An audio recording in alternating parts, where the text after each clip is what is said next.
Hey everyone, Dan here. Just wanted to put a word in before the start of the show. First two episodes were recorded several months ago, and at the time they were simply conversations I was having with my dad, and I wanted to record them as I thought they were interesting. The idea for a podcast at the time wasn't fully fledged, so these conversations are just kind of sitting on my hard drive for the past few months. We finally got our act together. Well, mostly me. I had to get my act together and figure out how to edit and set up a podcast. But now we hope you'll enjoy these episodes that we have, and we hope to record some more of these every so often. Anyways, that's all I want to say. I'll check in with you at the end of the episode. But for now, on with the show.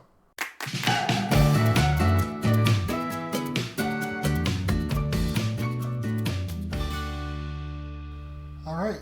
Hit it. With a little bit of finagling, we've made it. Okay. So I guess we can start by introducing ourselves. So who are you? I'm Jim. I'm a full quadriplegic. And if you want an explanation of that, a quadriplegic is someone who's lost full or partial use of all four limbs.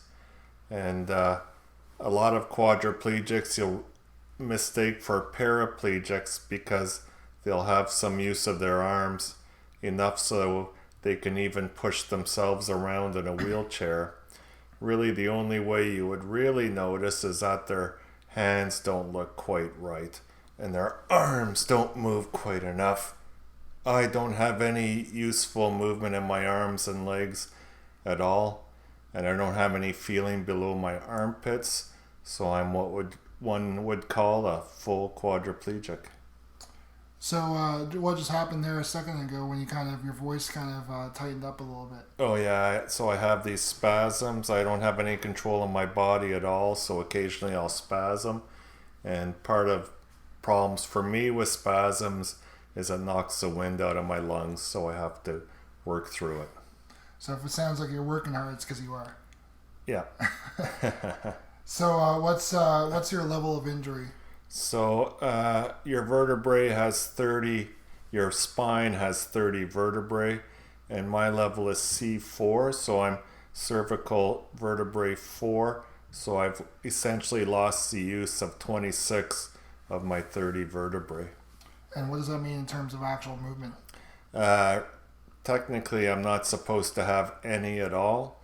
I'm supposed to really not even be able to breathe, but I can wiggle my fingers and I can wiggle my legs a bit. I have very good breathing ability. I can eat on my own. And the big thing is I can cough properly to clear my lungs, clear my throat. And that's what's really saved me in life. Who knew the key to living was coughing well? Yeah, if I keep my lungs clear, I can breathe. And if I can breathe, I get enough air to my brain and I can keep things moving forward, so to speak. So when did your injury occur? So my injury was March 30th of 2016 in Maui in Hawaii. Isabel, my wife, and I, we were just out for a cooling off dip, and we were coming out of the water, and the waves weren't excessively big or anything, but we're right where the waves break on the shoreline, and we were just diving through the last wave, and I got twisted around, and the wave drove my head in the sand and paralyzed me instantly. Yeah, it's a pretty crazy change of the life right there. Like, it changes in the moment. It's pretty incredible. Yeah. Things just change. Yeah. I guess to introduce myself for a moment, I'm Dan, and I'm Jim's son. I'm one of Jim's 3 sons and one of his 4 kids. He has total of 3 sons and 1 daughter. I'm in the Air Force. I'm a pilot with the Air Force, and just on my way moving to Comox, British Columbia, to fly the Aurora out there. So that's who I am, and we're just doing a little bit of a conversation today to talk about something that Jim is planning to do. So why don't we get right into it? What is your big plan for the next couple of days? So on Tuesday, believe it or not, we are going paddleboarding. We were supposed to go in July, and it's been a very hot summer, and we had 1 day of rain, and it was the day I was supposed to go paddleboarding. I'm not very good with wet and cold. My body doesn't register temperature really at all, so I will get too cold too quickly and I won't realize it, so we skipped that day. It's supposed to be nice this coming Tuesday, so we're doing the big paddleboard extravaganza. So there's a lot to break down here because I think there's quite a few questions when it comes to a quadriplegic wanting to paddleboard. But let's start with the simple things. Can you briefly explain paddleboarding to those who may not know? So it's officially known as stand-up paddleboarding. You'll see people standing on what looks like a large surfboard, which essentially is what it is, and they'll have a very long paddle, and they'll paddle themselves around the lake. And you'll see them switching from side to side, and some are really quite quick. And we were more leisure paddlers, enjoyed the nice evenings and mornings out on the water. Okay, so effectively, this is a sport where you stand up on a board and you paddle yourself around. So, with that, how are you as a quadriplegic planning to do this? So, fortunately, our friend Ken, who owns Pure Life Paddle Boards here in Chilliwack, there you go, a shameless dig. Very good gentleman, and we've bought lots of equipment from him over the years. He has these, he calls them behemoth paddle boards. They're essentially 16 feet long and 5.5 feet wide, and they're blow up paddle boards, so it takes quite a bit of effort to blow them up. But he's graciously volunteered to blow one up, and I'll be sitting in a lawn chair with life jackets on, obviously, in the middle of the board, and we're planning just to have two people, my wife Isabel and our friend Mary, paddle me around the lake, and then have a good time.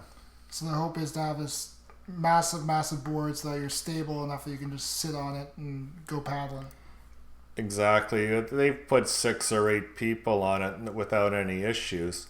So having myself and 2 people should work just fine. And we're going in the evening, so hopefully the winds will have died down. The lake will be calm. Midweek is much better than a weekend. So the lake will be a lot calmer with less people on it. And should be a good time. How many people are you planning to have with you to help make this whole thing happen? So it's a little bit of an expedition. That's why we're calling it the extravaganza. It takes 4 people with a sling to lift me out of my electric wheelchair and then onto the lawn chair. And those same 4 people will have to lift the lawn chair and myself onto the board, and then at the end to reverse it all. And then another plan is to have 3 or 4 people on paddle boards around me for safety in case the crazy happens and I end up in the water. The goal will be to get me on my back with my face out of the water. Obviously, I can't roll over, so if I go in face first, well, I'm stuck until somebody rolls me over. So if I have 3 or 4 people close by, they can quickly dive in and put me on my back, and then calm everything down, and we'll go from there.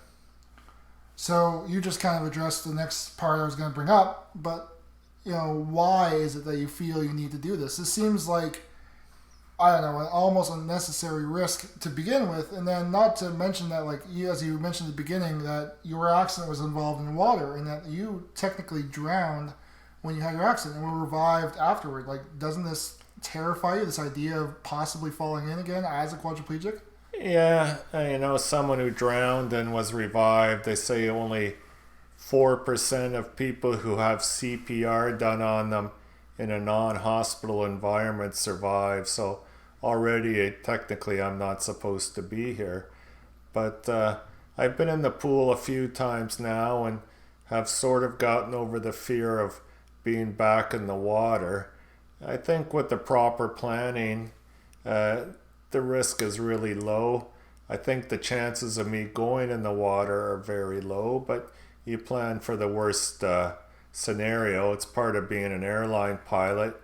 You expect the best, but plan for the worst just in case.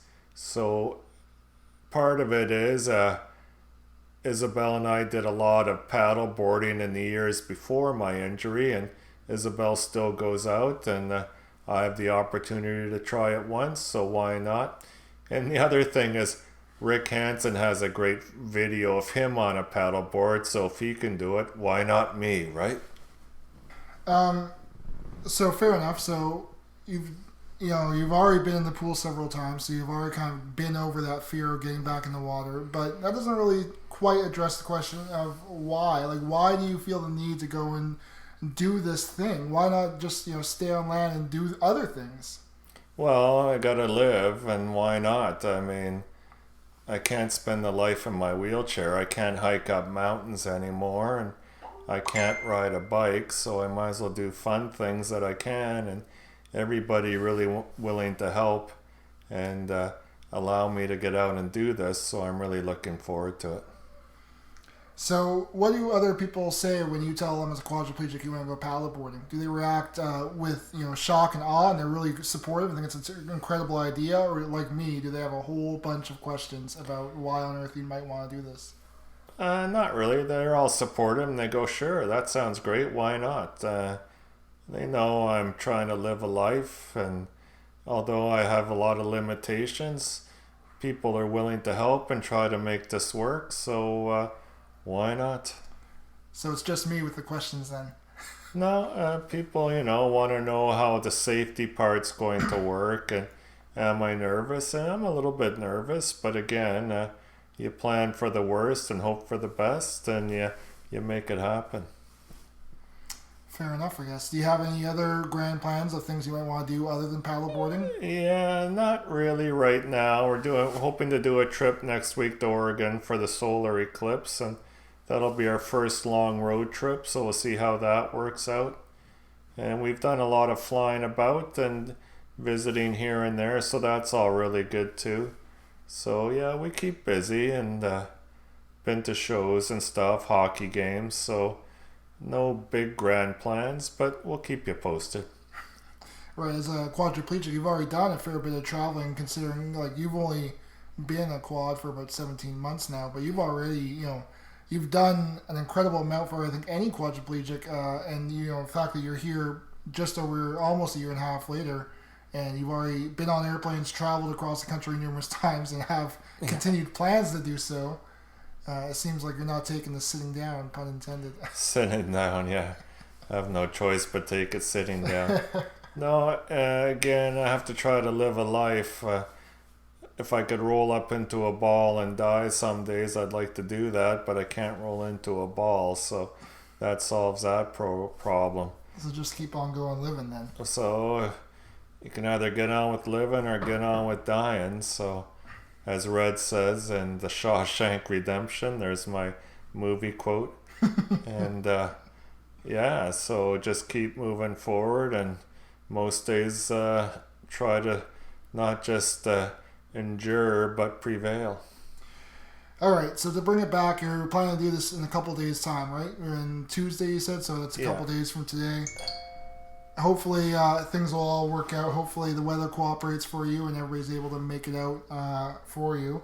So just to wrap things up here, if people who don't already know Jim and would like to follow some of his daily updates, you can check him out on Facebook under Jim Ryan Rolling Through Life. We have a page on Facebook where we just do small updates day to day of different things that we get up to. Jim also has a website called My Quadriplegic Life. That's at www.myquadriplegic.life. And we write as a family stories about different things that we've gone through. Jim writes about his experience as a quadriplegic, some stories about his rehabilitation time at GF Strong, some stories besides about living as a quad, and as well stories from Isabel, myself, and other family members about different stories just surrounding Jim and his accident. So you can find those at My Quadriplegic Life.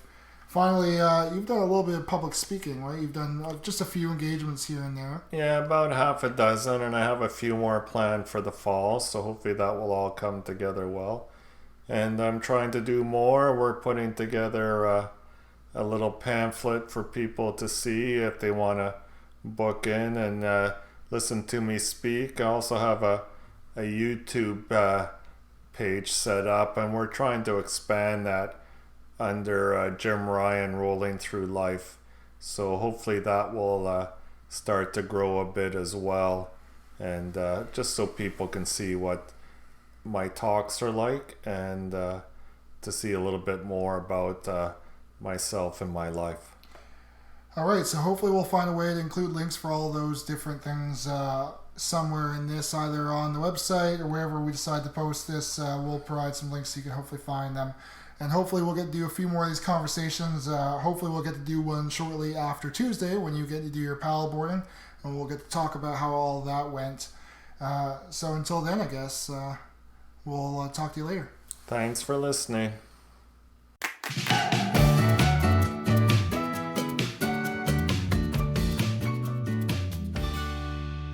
Hey everyone, thank you so much for listening to the first episode. We hope you enjoyed the first episode of this podcast thing we're trying to make, and hope you'll continue listening to future episodes. If you enjoyed this episode, please subscribe on iTunes or through your favorite podcast app. And if you feel so inclined, you can leave us a review on iTunes. That's supposed to be good for us as it brings a bit more exposure to the show. Share with your friends if you think they're going to enjoy these conversations. And thanks again for listening. That's all for now. We'll see you in the next one.